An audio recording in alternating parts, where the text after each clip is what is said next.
BJP party ఆడుతున్న నాటకంలో BRS party కూడా ఒకటి ఉంది. తెలంగాణ మభ్యపెట్టడానికి ఆనాడు ఏదో చెప్పబోయినరు. కానీ ఒకటి, ఇప్పుడు వాళ్ళ పర్సనల్ లైఫ్ని బీజేపీ పార్టీ ఆడుకున్నది.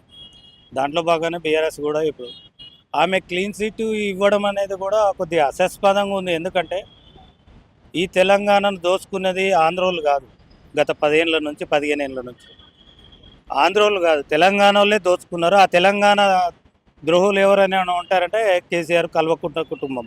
ఎందుకంటే నీళ్లు నిధులు నియామకాలు అన్నప్పుడు మరి ఈ కవితక్క ఎక్కడ పోయింది? ఈ కవితక్క మరి నిధులకు ఎక్కడ పోయింది?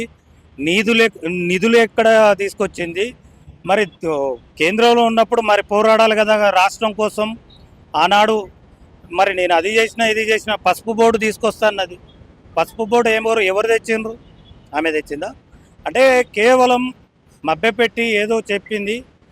లిక్కర్ దందాలో ఆమె క్లీన్ చిట్ ఉండొచ్చు.